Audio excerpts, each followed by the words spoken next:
आपका स्वागत है द सुपर वॉरियर में एपिसोड 346। अभी तक हमने पढ़ा कि रुद्र ने उस राजन नाम के किंग लेवल के एक्सपर्ट को मार दिया था। जब वह उसे मार रहा था तभी वहां पर स्काई एम्पायर के सबसे बड़े व्यक्ति यानी कि स्वन्य एम्पायर का आगमन होता है। वह रुद्र को रुकने के लिए कहता है लेकिन रुद्र उसकी नहीं सुनता और उस राजन नाम के योद्धा के गले को उसके शरीर से अलग कर देता है। एम्पायर का चेहरा ये देखकर बहुत ही सफ़ेद हो जाता है। वह गुस्से भरी निगाहों से रुद्र की तरफ देखता है और चिल्लाते हुए कहता है, तुम्हारी हिम्मत कैसे हुई मेरे हुक्म को टालने की? तुम। एम्पायर अनजाने में ही अपनी एम्पायर ऊर्जा को रिलीज कर देता है, जिस वजह से आसपास के लोग तुरंत जमीन पर घुटनों पर आ जाते हैं। एम्पायर के पास में ही खड़ा था एक व्यक्ति जो और कोई नहीं बल्कि दिलीप शौर्य का पिता था। वह रुद्र की तरफ देखता है और अपना सर हिलाता है। वह आज भी उस पल को याद करके पछताता है जब उसने पिछले एम्पायर को वह करने से नहीं रोका था। वह भी इस तरह का ही एक मामला था जिसमें एक खास ब्लड लाइन शामिल थी। उस एम्पायर का गुस्सा देखकर रुद्र बस एक ऊँफ करता है और उसे जवाब भी नहीं देता।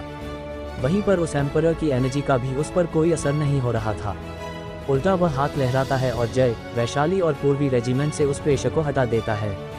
वह फिर कहता है, तुम शायद ये समझ रहे हो कि मैं तुम लोगों की उन चालों के बारे में नहीं जानता जो कि तुम बहुत ही छुपकर बना रहे हो, लेकिन मैं कुछ कर नहीं रहा। इसका मतलब ये नहीं कि मैं कुछ कर नहीं सकता, इसका मतलब ये है कि मुझे अभी उन चीज़ों से फर्क नहीं पड़ता। लेकिन उस समय जैसी हरकत द्वारा हुई और उसके चहीते आम लोगों को नुकसान पहुंचना शुरू हुआ, उस दिन तुम फिर से वही कहर देखोगे और शायद इस बार पूरा शौर्य परिवार ही।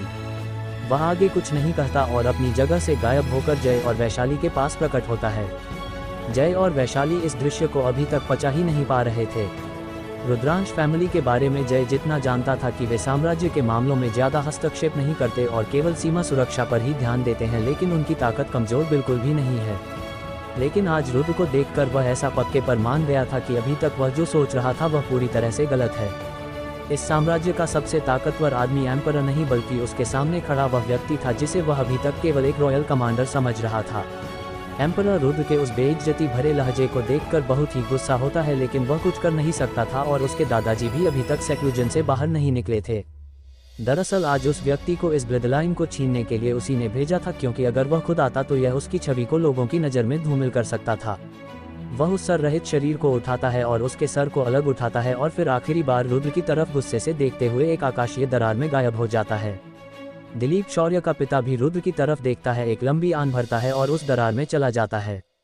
रुद्र उस तरफ ध्यान भी नहीं देता और जय और वैशाली से पूछता है, क्या ये ब्रेक थ्रू होलकर परिवार की उस बच्ची का है? सच में मैं हैरान हूँ कि उस लड़की के पास मून ब्लड लाइन थी। ये ब्लड लाइन बहुत ही ऐतिहासिक और ताकतवर ब्लड लाइन रही है और माना जाता है कि इस ब्लड लाइन में मून सुप्रीम की इनहेरिटेंस भी छुपी हुई है। जय और वैशाली इस बात से अनजान थे। सुप्रीम का कॉन्सेप्ट तो वैशाली के यहाँ भी था। सुप्रीम वह लेवल है जिस पर पिछले 10,000 साल से कोई भी नहीं पहुंचा है। इस लेवल का अन्य नाम है, लेकिन वह आप आगे जानेंगे। जय कहता है, अंकल मुझे भी नहीं पता था कि रीना की ब्लड लाइन इतनी ताकतवर निकलेगी। मैंने कुछ दिन पहले उसकी ब्लड लाइन अवेकनिंग को महसूस किया था, इसलिए मैंने उसे एक रक्त उत्प्रेरक पिल दे दी थी जिसकी मदद से उसकी ब्लड लाइन पूरी तरह परिपक्व हो चुकी है। रुद्र हाँ में अपना सर हिलाता है और अपना हाथ लहराता है। उसके हाथ के लहरते ही उस ऊर्जा पुंज जो कि आसमान की ओर था के चारों ओर का आकाश दबता है और अपने अंदर उस घटना को इस तरह छुपा लेता है मानो वह कभी भी हुई ही नहीं थी।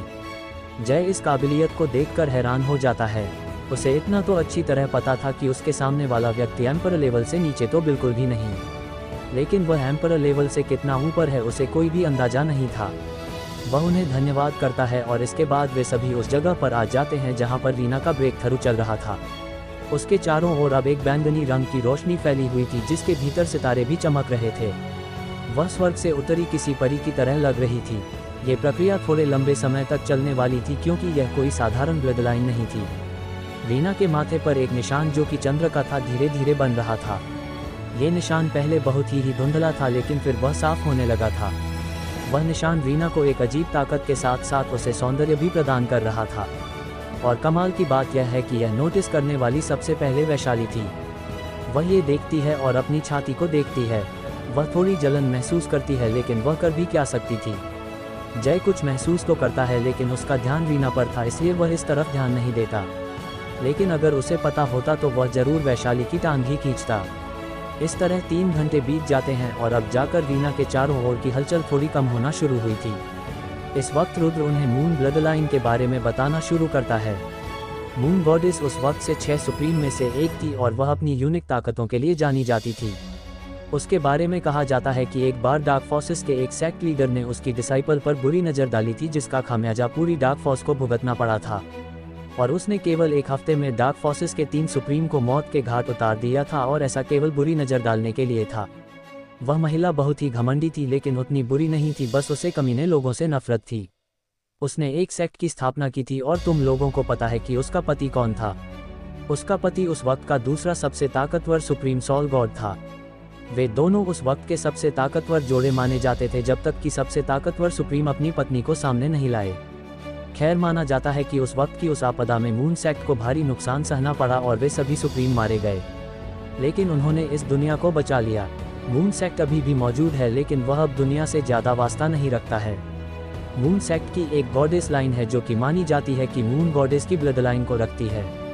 जरूर इस लड़की की माँ का संबंध उस गॉडेस लाइन से होगा, लेकिन इसका पता तो सेंट्रल कॉन्टिनेंट में ही चल सकता है। जय के सामने जितनी भी परेशानी आ रही थी, वह आजकल सेंट्रल कॉन्टिनेंट पर ही आकर रुक रही थी। वह तय करता है कि वह जल्दी से जल्दी ताकतवर बनकर सेंट्रल कॉन्टिनेंट जाएगा। जल्दी ही सारी हलचल समाप्त होती है और रीना के आसपास का ऊर्जा का बवंडर हल्का पड़ जाता है। यह ऊर्जा का बवंडर शांत होता है और सारी ऊर्जा रीना के शरीर में चली जाती है। रीना जल्दी ही अपनी आंखें खोलती है तो उसकी आंखों की पुतली का रंग बदला हुआ था। पहले जो काली रंग की पुतली थी, अब वे बैंगनी रंग की हो गई थी और उनमें तारों की तरह चमक भी थी। वह आँख खोलती है, अपने चारों ओर देखती है और फिर उसकी नज़र जय पर जाती है। पता नहीं क्यों, लेकिन उसे जय इस वक्त ज़्यादा आकर्षक लग रहा था, मानो कि जय उसके लिए इस दुनिया का एकमात्र और सबसे सुंदर लड़का हो। वह खड़ी होती है और तेजी से जय को गले लगा लेती है। जय उसके कल्टीवेशन लेवल को महसूस करता है तो पाता है कि वह भी वीर रैंक पर पहुंच गई है और वैशाली के लगभग बराबर ही है। ये देखकर वह थोड़ा सा उदास हो जाता है, इसलिए नहीं कि वह जलता था, लेकिन इसलिए क्योंकि इस वक्त बस वही था जो कि पीछे रह गया था। लेकिन वह इस उदासी को जाहिर नहीं होने देता और रीना को गले लगाते हुए कहता है, अब तो मेरी रीना भी मुझसे ताकतवर हो गई है। अब तुम्हारी जिम्मेदारी है मेरी रक्षा करना, समझी तुम? जरूर, और हाँ, अब मैं अपनी छोटी बहन की भी रक्षा कर सकती हूँ। ये कहते हुए वह वैशाली को भी गले लगा लेती है। वैशाली भी मना नहीं करती। वह यह मना नहीं कर सकती थी कि उसे यह छोटा सा परिवार पसंद था। उसे यह परिवार बहुत ही पसंद था। वे दोनों इसी तरह कुछ देर तक बात करते हैं। तभी रुद्र हल्का सा खांसता है, जिस वजह से वे तीनों अपने उस मेल मिलाप से बाहर आते हैं और रुद्र की तरफ देखते हैं। रुद्र कहता है, तुम तीनों की जवानी बड़ी फुदक रही है। छोड़ो ये सब, मैं ये कह रहा था कि तुम दोनों इस कार्ड की मदद से कल से वीर रैंक और महावीर रैंक के अभ्यास दे सकती हो और कोई भी तुम्हें नहीं रोकेगा। और जय, तुम अपनी कल्टीवेशन पर थोड़ा ध्यान दो, वरना कैसा लगेगा कि तुम्हारी दोनों बीवियां तुम्हें बचाती फिर रही हैं। ये सुनकर जय का चेहरा शर्म से थोड़ा लाल हो जाता है। वहीं पर रुद्र हंसते हुए वहां से चला जाता है। उसके जाने के बाद वे तीनों आपस में बात करने लगते हैं।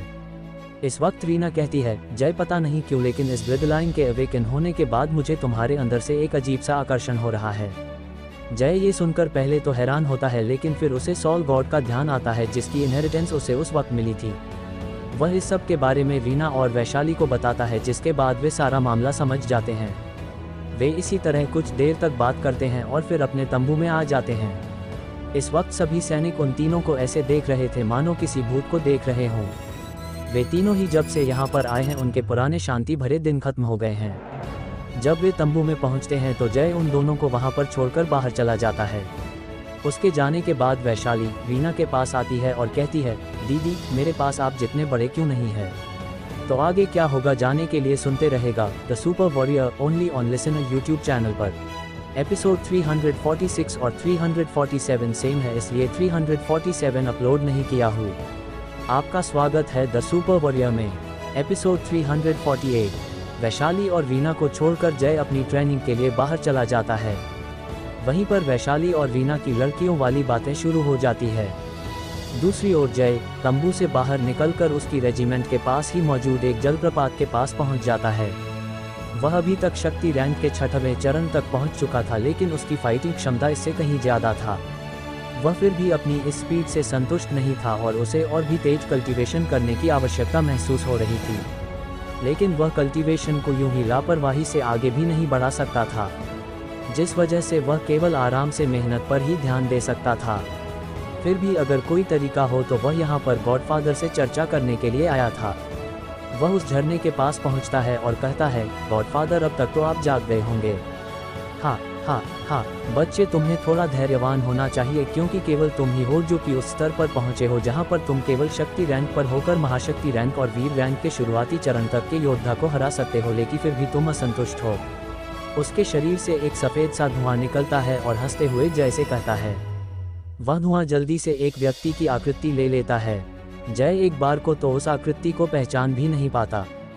गॉडफादर की सॉल पावर सच में बहुत ही रिकवर हो गई थी। अब उनका आत्मीय शरीर काफ़ी सुदृढ़ और जवान दिखने लगा था। जय कहता है, लेकिन गॉडफादर मैं इसी तरह तो आगे नहीं बढ़ सकता ना। अभी 3 महीने में मेरा उस घमंडी लड़की से मुकाबला है और फिर सनसेट की परीक्षा भी शुरू होने वाली है। जय की इस बात पर गॉडफादर को भी थोड़ा सोचना पड़ता है और वे कहते हैं, ठीक है, मैं तुम्हें ये तकनीक चीज़ तब देना चाहता था जब तुम शक्ति रैंक के पीक पर पहुंच जाओ, लेकिन अभी तुम्हारी फाउंडेशन और शारीरिक क्षमता को देखते हुए तुम्हें अभी ही वह चीज़ दे दी जाए तो भी कोई भी दिक्कत नहीं होगी। वे ये कहते हैं और अपना हाथ लहराते हैं।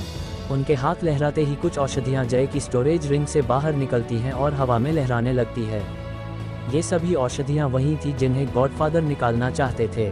वे उन औषधियों को देखते हैं और कहते हैं, तुम्हें ट्रेनिंग के शुरुआती दिन याद हैं? जय हाँ में अपना सर हिलाता है।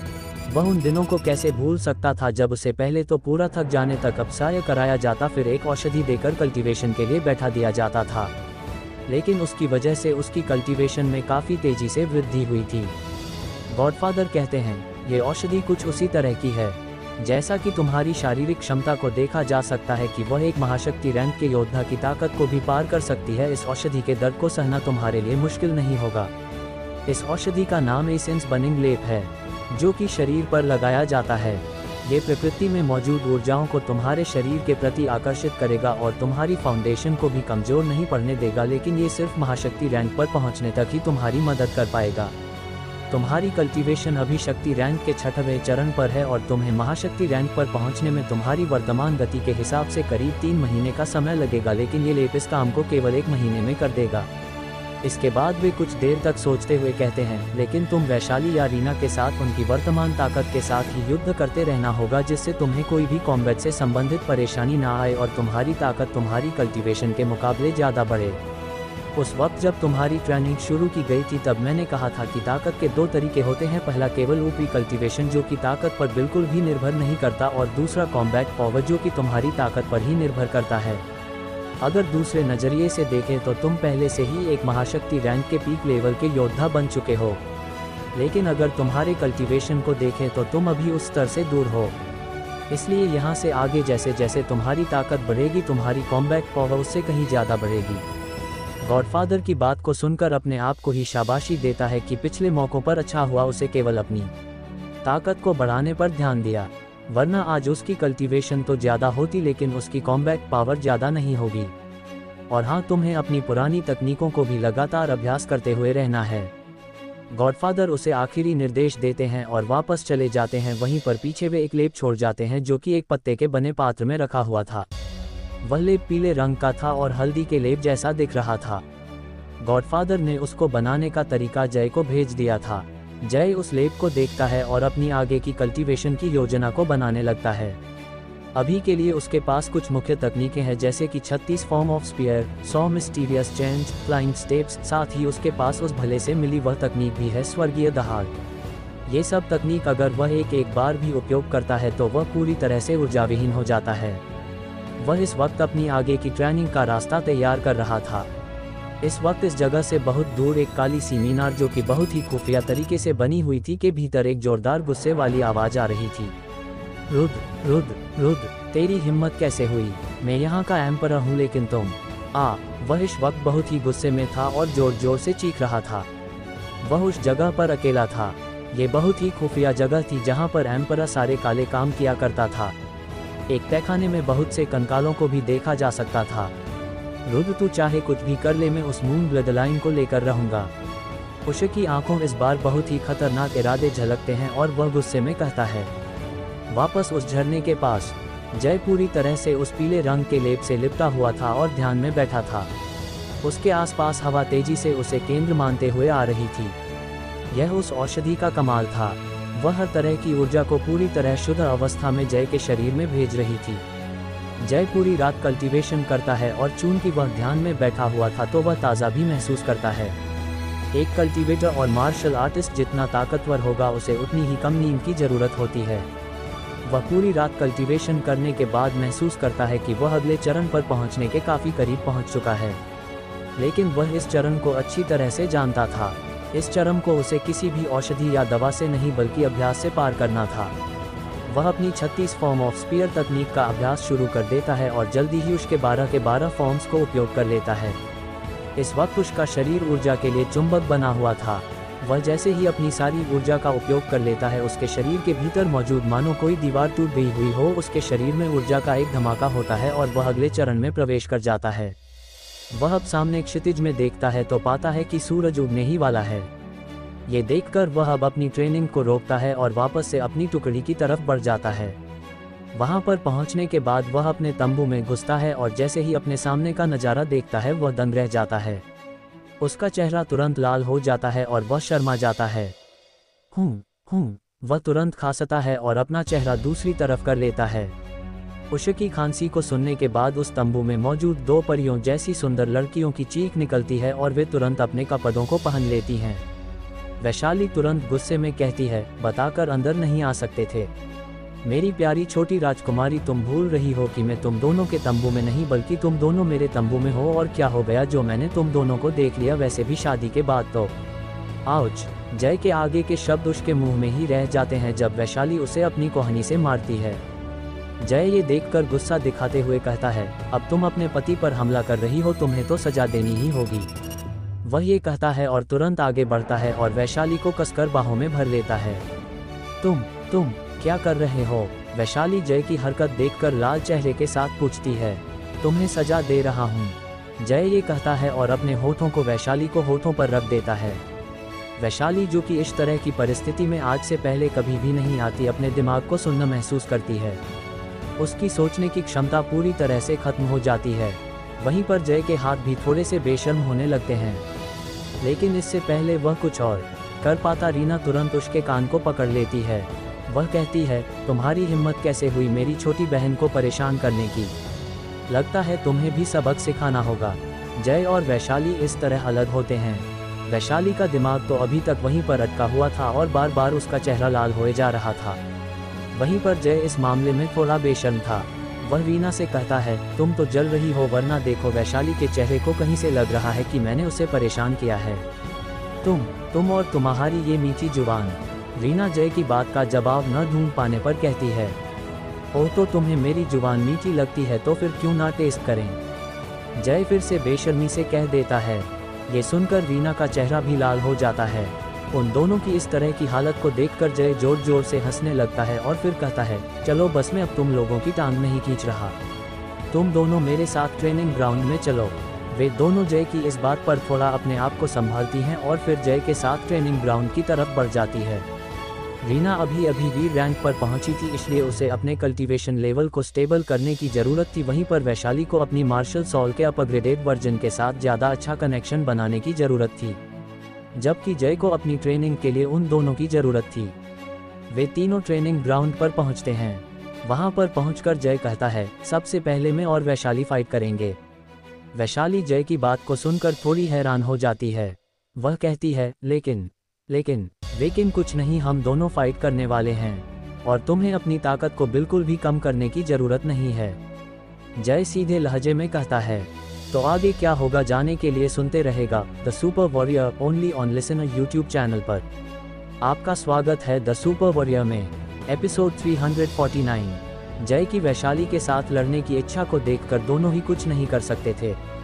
वैशाली लड़ने के लिए तैयार हो जाती है। ये देखकर जय फिर से कहता है, और हाँ, मुझे हल्के में लेने की सोचना भी मत, क्योंकि ऐसा होता तो मैं तुम्हारा होने वाला पति नहीं होता। वैशाली जय की इस बात को सुनकर थोड़ा सा अजीब महसूस करती है, लेकिन वह कुछ नहीं कहती। वह ट्रेनिंग ग्राउंड में पहुंच जाती है और जय के सामने आकर खड़ी हो जाती है। वह कहती है, और तुम भी मुझे कमजोर वीर रैंक का योद्धा समझने की गलती मत ही करना। नहीं, तुम आखिरी मेरी प्यारी वैशाली हो, भला वो कचरे तुम्हारी बराबरी कैसे कर सकते हैं? जय बेशर्मी से कहता है। उसकी इस बात को सुनकर तो दोनों ही रीना और वैशाली जोर जोर कर हंसना चाहती थी। चाहे कुछ भी हो, जय अपना फायदा निकाल ही लेता है। बहरहाल जय अपने पास से इंपीरियल लेवल के उस भाले को निकालता है। चूंकि उस पर उस फॉक्स सीनियर की शील लगी हुई थी तो वैशाली उस भाले को नहीं पहचान सकी थी। वह भी अपनी तलवार को निकाल लेती है। इसके बाद वे दोनों कुछ देर तक एक दूसरे को घूरते हैं। जय की आंखों में बैटल इंटेंट साफ दिख रहा था, जो देखकर वैशाली के अंदर का बैटल इंटेंट भी जागने लगा था। आपको बता दूं कि यह बैटल इंटेंट वैशाली की आंखों में हमेशा ही रहता था, बस जय के सामने वह लड़की जैसा व्यवहार करती है। यहाँ पर जब वह मैदान पर लड़ने आई थी तो वह बैटल इंटेंट फिर से सामने आ गया। ये बैटल इंटेंट एक योद्धा को योद्धा बनाता है। वे दोनों एक दूसरे को घूर रहे थे, लेकिन नीचे खड़ी रीना साफ महसूस कर रही थी कि उसके सामने की स्थिति किसी पूरी सीमा तक खींची हुई रबर की तरह थी, जो कि थोड़ा और खींचने पर टूट सकती थी। और ऐसा ही होता है, अगले ही पल अपने कदम को जमीन से टकराता है और धनुष से निकले हुए तीर की तरह आगे बढ़ता है। वैशाली भी जय को पहला हमला करने का मौका दे देती है। ये देखकर जय एक मुस्कान देता है और सोचता है, मेरी प्यारी वैशाली, तुम अभी भी अपने पति को थोड़ा हल्के में ले रही हो। वह ये सोचता हुआ तेजी से आगे बढ़ता है और अपने भाले से वैशाली के कंधे को निशाना बनाता है। इस हमले को डिफ्लेक्ट करने के लिए वैशाली अपनी ऊर्जा को हल्की सी मात्रा में एक्टिवेट करती है और उस भाले को टालने की कोशिश करती है, लेकिन तभी मानो वह भाला उसकी तलवार को पार कर गया हो। वह सीधा वैशाली के कंधे पर आकर रुकता है। वह वैशाली को नुकसान नहीं पहुंचाता, बस उसके कंधे से 1 इंच की दूरी पर आकर रुक जाता है। ये देखकर वैशाली हैरान रह जाती है। वह सोचती है कि क्या हुआ था, तो उसे ध्यान आता है कि उसने सच में जय को हल्के में लेने की गलती कर दी थी। भले ही जय का कल्टीवेशन लेवल कम हो, लेकिन वह युद्ध क्षमता में बिल्कुल भी कम नहीं है। वैशाली ने सोचा था कि वह हमला वह आसानी से डिफ्लेक्ट कर देगी, लेकिन जय का हर एक मूव पर काबू था। जब उसने वैशाली के हाथ की हलचल को देखा था, तभी उसने भाले के मार्ग को बदल दिया था और वह वैशाली की तलवार से टकराया ही नहीं। जय कहता है, मेरी प्यारी वैशाली, मैंने कहा था ना, अपने पतिदेव को हल्के में ना लो। ये सुनकर वैशाली थोड़ा चिढ़ जाती है। वह जय की हरकत से ज़्यादा चिढ़ गई थी। वह कहती है, इस बार मुझसे गलती हो गई, लेकिन अगली बार देखो, तुम्हें पीट पीट कर मैंने तुम्हारा भर्ता ना बना दिया तो मेरा नाम वैशाली नहीं। अच्छा, ऐसी बात तो आज के बाद मैं तुम्हारे लिटिल किट्टी कहकर बुलाऊंगा। वह वैशाली के गालों को पकड़ते हुए कहता है। वैशाली जय की बात को सुनकर और भी गुस्सा हो जाती है और वह तुरंत उससे कहती है, मुझे नीचा दिखा रहे हैं ना, चलो देखते हैं। इसके बाद उनके बीच फिर से मुकाबला शुरू हो जाता है। वैशाली इस बार शुरुआत से अपनी पूरी ताकत का इस्तेमाल करती है। वह अपनी पूरी गति का इस्तेमाल करती है, जिससे जय उसकी परछाई को भी नहीं देख पाता, लेकिन वह अपनी सोच से ही उसके अगले हमले को डिटेक्ट कर बच रहा था। वैशाली का हर हमला केवल कुछ मिलीसेकंड के अंतराल से खाली जा रहा था। ये देखकर वैशाली थोड़ी सी चिढ़ जाती है। जय ये देखकर कहता है, मेरी प्यारी किट्टी, तुम्हें ये समझना होगा कि एक युद्ध में योद्धा को अपने हर एक भाव को काबू करना आना चाहिए। उसे पता होना चाहिए कि कब उसे अपने दिमाग को शांत कर लड़ना है और कब उसे अपने गुस्सैल भावों का इस्तेमाल करना है। वह ये कहता है और अचानक से वैशाली की अगली मूवमेंट के हिसाब से अपने भाले को लहराता है और उसे वैशाली की गर्दन से कुछ इंच पहले रोक देता है। मेरी प्यारी किट्टी, तुम्हें यह भी समझना होगा कि युद्ध में हर एक परिस्थिति को अंतराल में लेना आवश्यक है। जैसे कि यहाँ पर मेरा हथियार तुम्हारे हथियार से बड़ा है, तो तुम्हें इस तरह की परिस्थिति में फंसने से बचना होगा। नीचे से रीना, जो कि यह सब देख रही थी, ऐसा महसूस कर रही थी कि कोई शिक्षक अपने विद्यार्थी को सिखा रहा है। वह सच में जय की लड़ने की काबिलियत से हैरान थी और जय न सिर्फ लड़ने में काबिल था, बल्कि रणनीतिक काबिलियत के मामले में वह कहीं आगे था। यहाँ तक वह रीना की बराबरी पर था। स्टेज पर वैशाली द्वारा हारने के बाद चिढ़ जाती है, लेकिन इस बार वह जय की सीख को भी अपनाती है और इस बार फिर से मुकाबला शुरू हो जाता है। जहाँ पर जय हर बार वैशाली को कुछ सिखा रहा था, वैशाली की काबिलियत बढ़ती जा रही थी। ये कहना गलत नहीं होगा कि वैशाली योद्धा बनने के लिए ही बनी थी। अब तक दोनों ही थोड़ा तक गए थे। ये देखकर वे थोड़ा आराम लेते हैं। रीना उन दोनों के लिए 100 ड्यू फ्लोवर लिक्विड लेकर आती है, जो कि बहुत ही प्रसिद्ध शरबत था और कल्टीवेटर्स के द्वारा पिया जाता था।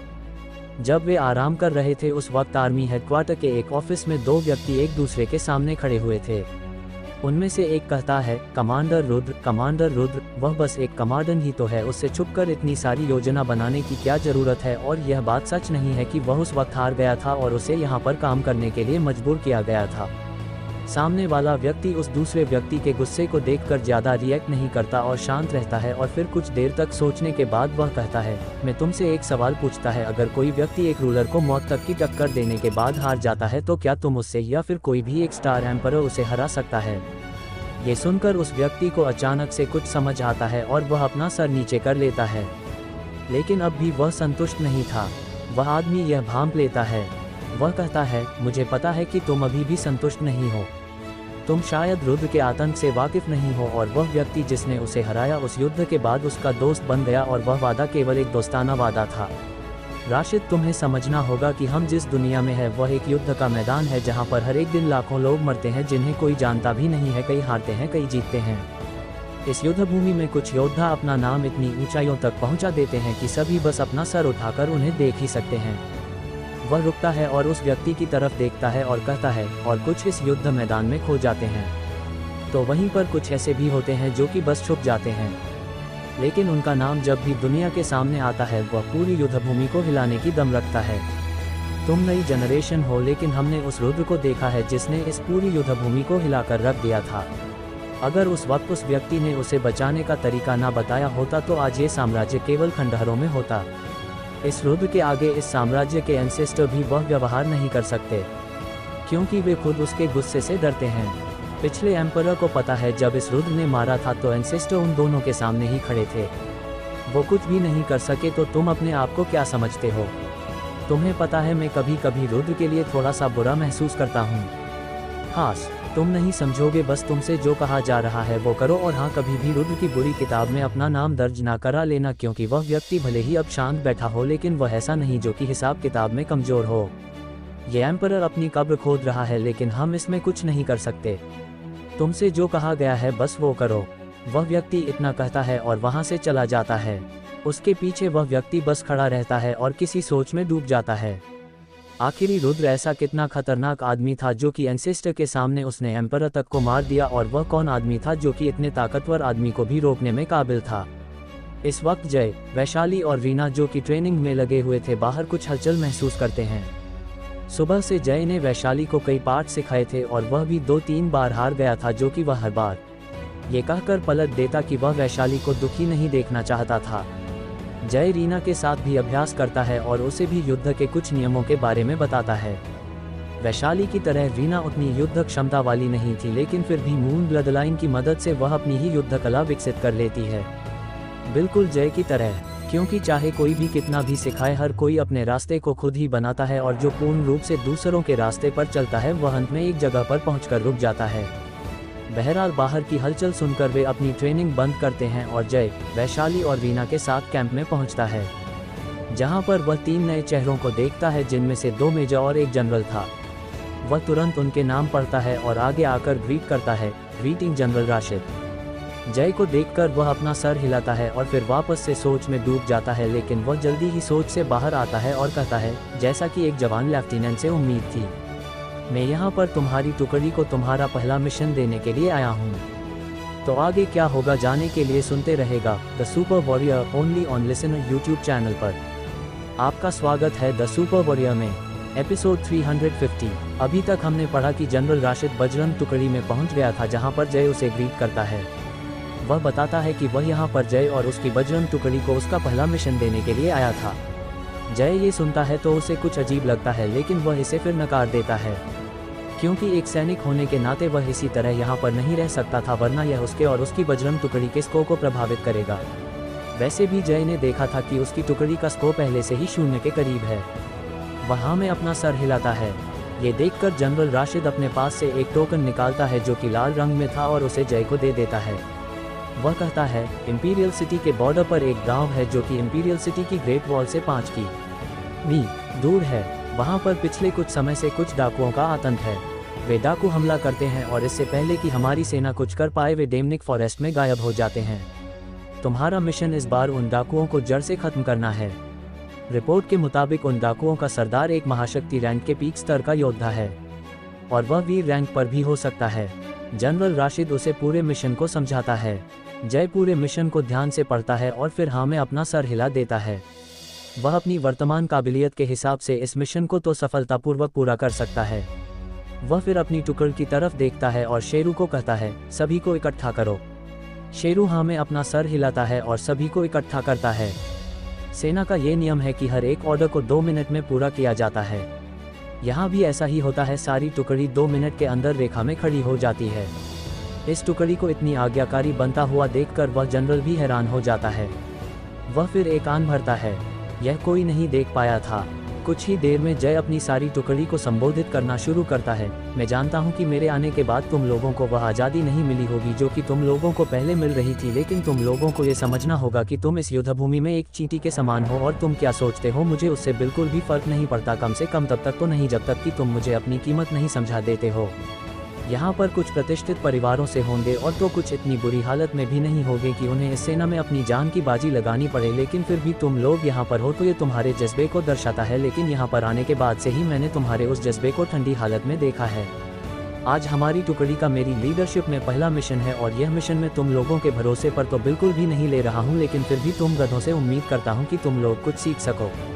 तो तैयार हो जाए, कल हम एक सफ़र पर जाने वाले हैं। वह ये कहता है और उन लोगों की तरफ द्वारा देखता तक नहीं है। वे सभी इस वक्त कुछ गुस्से से तो कुछ बुरे से चेहरे से जय को घूर रहे थे। आखिर यह नया लेफ्टिनेंट उन्हें समझता क्या है, लेकिन जो समझदार थे वे यहाँ पर अपनी गलती को भी समझ रहे थे। लेकिन सभी शर्म से अपना सर नीचे कर लेते हैं। जब जनरल राशिद जय के भाषण को सुनते हैं तो वे दंग रह जाते हैं। फिर उन्हें उस कहानी की याद आती है जिसमें एक मेजर ने अपने पहले भाषण को कुछ इसी अंदाज में दिया था। वह मेजर बहुत ही ताकतवर था और अपने समय का सबसे तेज व्यक्ति, क्योंकि वह महज 1 साल में ही कमांडर रैंक पर पहुंच गया था। इसके बाद वह सेंट्रल कॉन्टिनेंट पर चला गया और फिर उसकी कोई भी खबर नहीं मिली। वह एक मुस्कान के साथ जय को देखता है और फिर कुछ देर बाद अपना काम खत्म कर वहां से चला जाता है। उसके जाने के बाद जय, वैशाली और रीना तीनों ही तंबू में आ जाती हैं। तंबू में पहुंचकर वैशाली पूछती है, जय तुमने सैनिकों को उस तरह संबोधित क्यों किया था? तुम्हें तो उनके उत्साह को बढ़ाना चाहिए था। उत्साह? उनमें उत्साह ही ज़्यादा है। जय एक मुस्कान के साथ वैशाली की तरफ देखते हुए कहता है। मतलब? वैशाली की कुछ समझ ना आने पर वह पूछती है। उसे इस तरह देखकर रीना और जय दोनों ही हंसते हैं और रीना उसके सर पर मारते हुए कहती है, मतलब मैं समझाती हूँ। जब हम यहाँ पर पहली बार आए थे तो उनमें बहुत ही घमंड भरा हुआ था, जो कि उत्साह का ही एक अति विकसित रूप है। तो उनमें केवल उत्साह को छोड़ने के लिए उनके इस घमंड को कम करना होगा, जिस वजह से जय ने पहले उन शब्दों का प्रयोग किया था। अब उनमें से हर एक अपनी काबिलियत को दिखाने की कोशिश करेगा और उनमें से लगभग 50% गलती करेंगे। वहां पर जय उनके अहंकार को तोड़ेगा और शायद उसे तोड़ने की जरूरत भी नहीं पड़ेगी, क्योंकि वे सैनिक इतने समझदार तो हैं ही कि अपनी गलती खुद ही समझ जाएंगे। और अंत में वे ये भी समझ जाएंगे कि जय जो कुछ भी कर रहा था उनके भले के लिए कर रहा था। वैशाली की भी समझ में आता है और वह कहती है, अच्छा हाँ, अब तुम जाओ, जाकर सो जाओ, मैं मेडिटेशन के लिए जा रहा हूँ। जय ये कहता है और वहाँ से निकल जाता है। उसके जाने के बाद रीना और वैशाली एक दूसरे की तरफ देखती हैं और रीना एक मुस्कान के साथ पूछती है, तो छोटी चलो शुरू करें। रीना की बात सुनकर वैशाली का चेहरा लाल हो जाता है, लेकिन वह फिर भी हल्के से हाँ में अपना सर हिलाती है। दूसरी ओर जय वापस उसी जगह पर आ जाता है और उस औषधि को तैयार करता है जो कि गॉडफादर ने उसे बताई थी। वह उस लेप को तैयार करता है और फिर उसे पूरे शरीर से लगाकर साधना करने के लिए बैठ जाता है। इस बार लेकिन वह प्रक्रिया जो कि पिछले दिन चल रही थी और भी तेजी से चलती है, जो कि दर्शा रही थी कि जय का शरीर ऊर्जा को बहुत ही तेजी से अवशोषित कर रहा है। ऐसा आज की ट्रेनिंग की वजह से था, जिसने उसके कई कमजोर बिंदुओं को उजागर कर दिया था और वे बिंदु ही इतनी तेजी से ऊर्जा का अवशोषण कर रहे हैं।